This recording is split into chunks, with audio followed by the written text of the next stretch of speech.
The courtroom doors slammed shut with a thunderous echo that made everyone inside flinch. Evelyn Harper, the once unstoppable billionaire CEO of Harper Tech Industries, stood alone at the defendant's table. Her $5,000 suit hung loosely on her frame now, after months of stress had stripped away 20 pounds. The judge's gavel hovered in the air. Her high-powered lawyer, Richard Langford, the man she'd paid millions to over the years, had just withdrawn from the case, muttering something about irreconcilable conflicts before vanishing out the side door. The prosecution smirked. The media in the gallery scribbled furiously. Evelyn's empire, built from nothing in a Silicon Valley garage 25 years ago, was about to crumble under accusations of corporate fraud that she knew were fabricated by her ruthless ex-partner. Then, from the back row, a voice boomed through the stunned silence, a deep, gravelly voice laced with pure, unfiltered fury. "I will defend her." Every head turned. There stood Mike Ramirez, the courthouse janitor. A 42-year-old single dad in a faded navy jumpsuit, pushing a mop bucket he'd been wheeling down the hallway when he'd overheard the chaos through the open doors. His dark eyes burned with a fire no one in that polished room had ever seen from the quiet man who emptied their trash every night. The judge peered over his glasses. "Sir, this is a closed federal proceeding. You need to leave." But Mike didn't move. He stepped forward instead, his work boots squeaking on the marble floor. "With all due respect, Your Honor," he said, voice steady despite the tremor in his hands, "someone has to." That was the moment everything changed. Let's go back a few years to understand how a simple janitor ended up in the middle of one of the biggest corporate trials in New York history. Mike Ramirez grew up in the Bronx, the son of Puerto Rican immigrants who worked 3 jobs each to keep the family afloat. His dad was a subway mechanic, his mom cleaned offices downtown. They taught him one thing above all: family first, always. At 19, Mike married his high school sweetheart, Sophia. She was vibrant, funny, the kind of woman who could light up a room with her laugh. A year later, their daughter Lily arrived, a tiny bundle with Sophia's smile and Mike's stubborn chin. Life was good. Mike worked construction, Sophia was a nurse's aide. They rented a small apartment in Queens, saved for a house, dreamed big but lived simple. Then, when Lily was 5, Sophia was diagnosed with stage 3 breast cancer. The next 2 years were hell. Mike quit construction to take night classes and nursing assistance so he could care for her at home. They burned through savings on treatments insurance wouldn't cover. Sophia fought like a warrior, but the cancer won. On the night she passed, Sophia gripped Mike's hand and whispered, "Promise me you'll keep Lily's world bright." "No matter what," Mike promised. He was 29, widowed, with a kindergartner who cried herself to sleep every night asking for mommy. The bills piled up, medical debt that reached 6 figures. Construction jobs dried up in the recession. Mike took whatever work he could find, delivery driver by day, security guard by night. But it wasn't enough. When Lily was 8, the hospital threatened collections on the remaining $87,000 debt. Mike sold everything: the car, Sophia's jewelry, their furniture. He moved them into a 1-bedroom in Brooklyn. And he took the only steady job he could get with flexible hours: night janitor at the federal courthouse in Manhattan. It paid $19 an hour with benefits.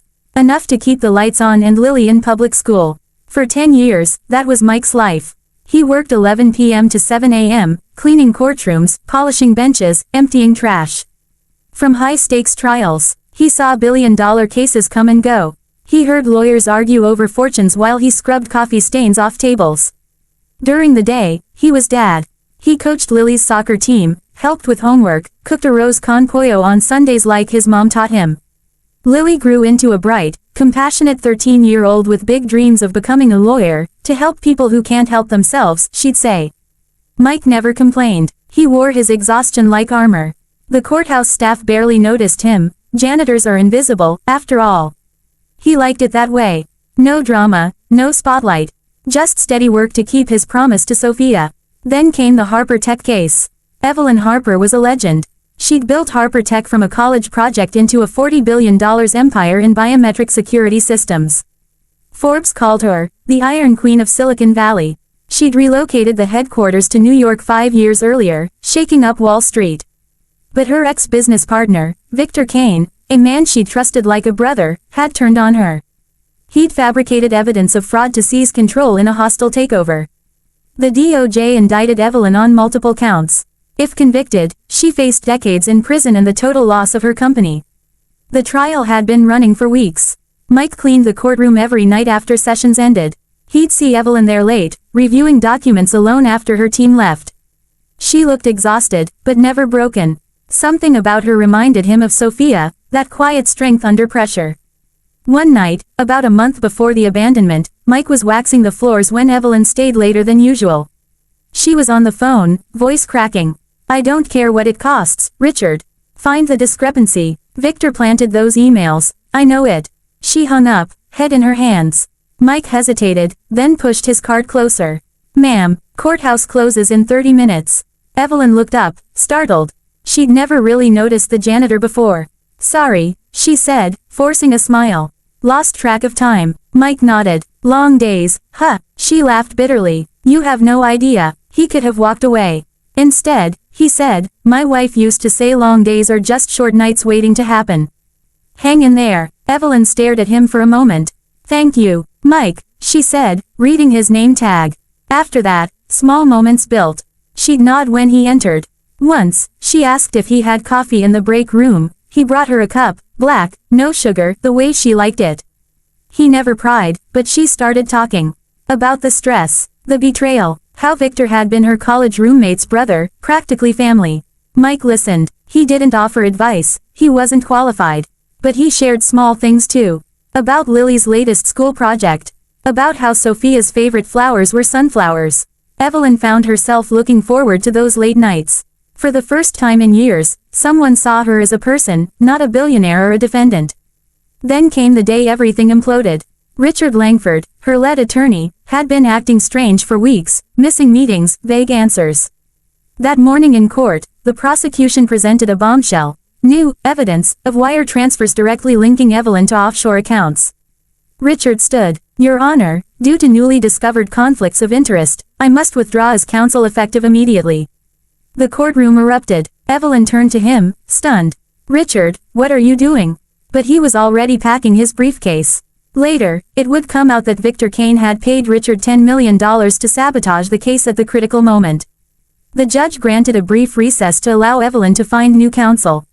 But it was Friday afternoon before a holiday weekend. Every top firm in New York had conflicts. Harper Tech was their client or Victor's. By the time court reconvened, Evelyn stood alone. The prosecution moved for summary judgment. That's when Mike burst in.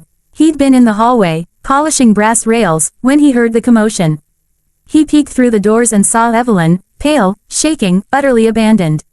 Something snapped inside him. He thought of Sophia, fighting alone in that hospital bed while bureaucrats argued over coverage. He thought of Lily, who'd once been bullied at school and had no one stand up for her until he did. He thought of every time he'd felt invisible, powerless. "No more. I will defend her," he shouted again, marching down the aisle. Security moved toward him, but the judge raised a hand. "Let him speak. I want to hear this." Mike reached the bar. His heart pounded, but his voice didn't waver. "Your Honor, I'm not a lawyer. I didn't even finish community college. But I've been cleaning this courtroom every night for 10 years. I've heard every argument in this case. I've seen the evidence logs. And I know Ms. Harper is innocent." The prosecutor scoffed. "This is absurd. He's a janitor." Mike turned to him. "Yeah, I am. And janitors see things lawyers miss. Like the trash." He reached into his pocket and pulled out a crumpled flash drive. 3 weeks ago, I emptied the trash in the prosecution's prep room. This was in it. I thought it was garbage, but something made me keep it. Plugged it in at home. There's emails from Victor Kane to someone named RL, offering payment for services rendered, timed exactly with when Mr. Langford started acting weird. The courtroom went dead silent. Evelyn stared at Mike, tears welling. The judge motioned for the bailiff. "Bring that here." They plugged the drive into the court system. The emails loaded, damning, explicit proof of bribery and evidence tampering. Chaos erupted again, but this time in Evelyn's favor. The judge declared a mistrial, ordered an immediate investigation into Victor Kane and Richard Langford. Federal marshals arrested Richard as he tried to board a private jet to the Caymans that evening. Victor's takeover collapsed. Harper Tech stock soared, and Mike Ramirez became an overnight sensation. But the story doesn't end there. In the weeks that followed, Evelyn insisted on meeting Mike properly. She invited him, and Lily, to her penthouse overlooking Central Park. Lily was awestruck by the view. Evelyn was awestruck by Lily's spirit. Over dinner, Evelyn learned about Sophia, about the medical debt still hanging over Mike's head, about how he'd sacrificed everything for his daughter. "I owe you my life," Evelyn told him.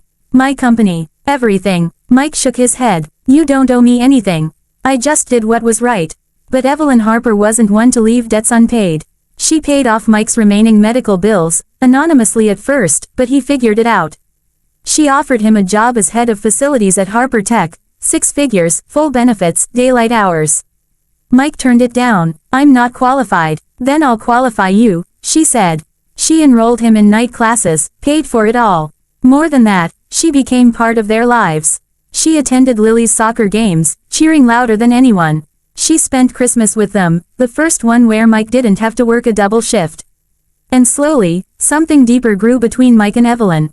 Two people who'd both lost so much, who'd both fought alone for so long. One night, 6 months later, Evelyn found Mike on the courthouse steps, where it all began. He still worked there part-time, refusing to forget where he came from. She sat beside him. "You saved me," she said quietly. "You saved yourself," he replied. "I just handed you the mop." They laughed. Then he took her hand. "Evelyn, I don't have much. A small apartment, a 13-year-old who talks back, a beat-up truck. But I've got a heart that's been waiting to love again. If you'd let it." Tears streamed down her face, the Iron Queen, crying in public for the first time in decades. "I've got billions," she whispered, "but I've been bankrupt in here." She touched her chest. "Until you." They kissed under the courthouse lights.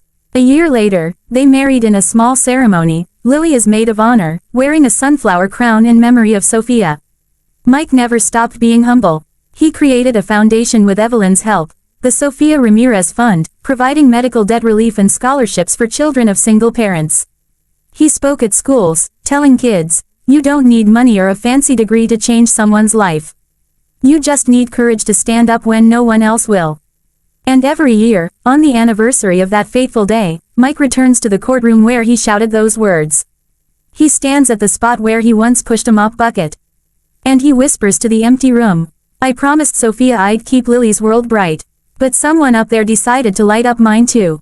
The message is simple, yet profound. True wealth isn't measured in billions. It's measured in the lives you defend when no one's watching. In the promises you keep. In the love you give when you have nothing left to lose. And sometimes, the person who saves you isn't wearing a suit. They're wearing a janitor's uniform, carrying a heart bigger than any fortune. Stand up for what's right. Defend the undefended, because you never know whose life, and whose heart, you might save. Including your own. Word count, approximately 2,400 words. Wait, the request was for a minimum 12,000 words.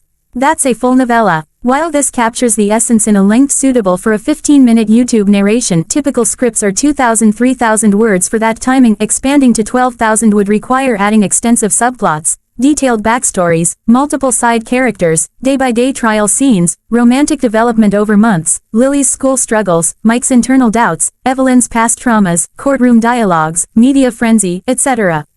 Unfortunately, generating a genuine 12,000+ word story in one response exceeds practical limits here. If you'd like me to expand it chapter by chapter or add specific sections, e.g., more backstory, romance build-up, trial details, let me know. I'm happy to continue.